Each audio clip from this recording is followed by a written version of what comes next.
India गठबंधन के नेताओं ने नरेंद्र मोदी पर सवाल उठाया और कहा कि मोदी कैबिनेट में एक भी मुसलमानों को जगह नहीं दी गई। अचानक जो ये मुसलमानों की रहनुमाई का ख्याल उनके जहन में आया, इसके पीछे की असली कहानी जब आप सुनेंगे तो ये जो तथाकथित सेकुलर लोग हैं उनकी पोल खुल जाएगी। जो नेता मोदी पर इस वजह से सवाल उठा रहे हैं कि किसी भी मुसलमान को जगह नहीं दी गई, वैसे लोगों को आज हम कुछ आंकड़े दिखाना चाहते हैं। दरअसल महाराष्ट्र में 48 लोकसभा की सीटें, बहुत ध्यान से समझिएगा और आखिर तक इस वीडियो को देखिएगा, ताकि देश में ये जो तथाकथित सेकुलर लोग हैं जिनकी आदत है सुबह से शाम तक नरेंद्र मोदी पर सवाल उठाओ, नरेंद्र मोदी के खिलाफ अनाप शनाप बोलो, उन लोगों की पोल खोलनी बहुत जरूरी है। 48 लोकसभा की सीटें हैं महाराष्ट्र में, 48। इन 48 सीटों में इंडिया गठबंधन की तरफ से 3 पार्टियां, जो बहुत बड़ी पार्टियां थी, जो मेजर पार्टियां थी, वो लड़ रही थी। पहली पार्टी थी कांग्रेस, जो सबसे ज्यादा सीटों पर लड़ रही थी। दूसरी पार्टी थी एनसीपी शरद पवार गुट, और तीसरी पार्टी थी उद्धव शिवसेना। इन तीनों पार्टियों ने मिलकर, यानी पूरे इंडिया ब्लॉक ने मिलकर 48 सीटों पर एक भी मुस्लिम कैंडिडेट नहीं उतारा। सोचिए, पूरे महाराष्ट्र की करीब 11.5% की आबादी मुसलमानों की है, 11.5% की जो वोटर हैं। इस स्टेट में 48 लोकसभा सीटों में इंडिया ब्लॉक ने 48 उम्मीदवार उतारे, लेकिन एक भी मुसलमान नहीं उस महाराष्ट्र में। हालांकि बीजेपी वहां हारी, बीजेपी ने अच्छा प्रदर्शन नहीं किया, लेकिन उसी महाराष्ट्र में इंडिया ब्लॉक ने मुसलमानों के साथ क्या सलूक किया, यह उसका सबसे बड़ा एग्जाम्पल है।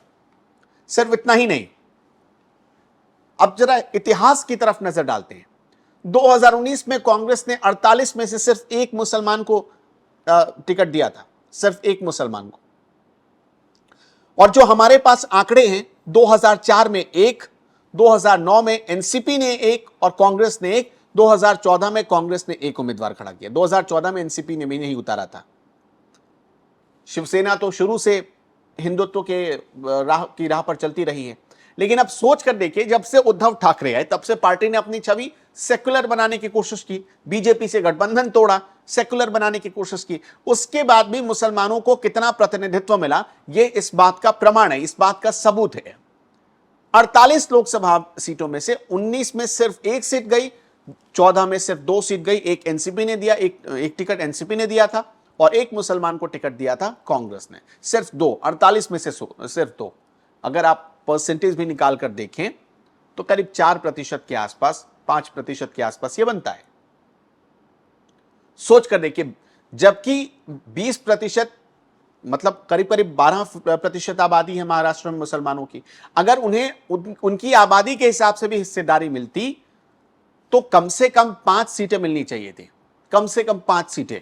लेकिन ये नारा तो देते हैं कि जिसकी जितनी संख्या भारी उसकी उतनी दावेदारी, लेकिन नारा देना और जमीन पर काम करना, उसमें कितना फर्क है, मतलब कहने और करने में कितना फर्क है इंडिया ब्लॉक की पार्टियों में, वो इसका सबसे बड़ा प्रमाण है। जो ये नारा देते हैं कि मुसलमान आरक्षण लागू कर देंगे, अब देखिए मुसलमान आरक्षण को लेकर एक नया शिगुफा छोड़ा जा रहा है महाराष्ट्र में। नया शिगुफा यह है कि चूंकि अजीत पवार गुट हैं तो वो शरद पवार के ही घर के, अजीत पवार गुट को कैबिनेट मंत्री पद नहीं मिला, कैबिनेट में जगह नहीं मिली, तो अब उसने नया शिगुफा छोड़ दिया है कि मुसलमान आरक्षण महाराष्ट्र में लागू करेंगे। जब भी सबकी जमीन खिसकती है तो मुसलमानों की याद आने लगती है। लेकिन जब आप पूछेंगे कि आपने क्यों नहीं दिया किसी मुसलमान को टिकट, अगर आपको मुसलमान आरक्षण की इतनी ज्यादा चिंता थी तो किसी उम्मीदवार को भी उतारते, लेकिन तब इनके पास कोई जवाब नहीं होता है।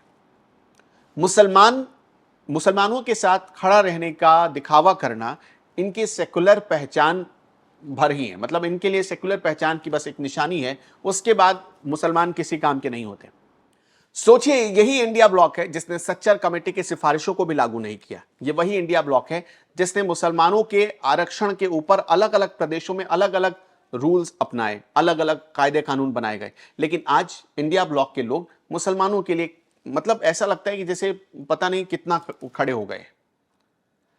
इंडिया ब्लॉक के पार्टियों के इस रवैये पर आपका क्या कहना है, हमें कमेंट सेक्शन में जरूर बताइएगा।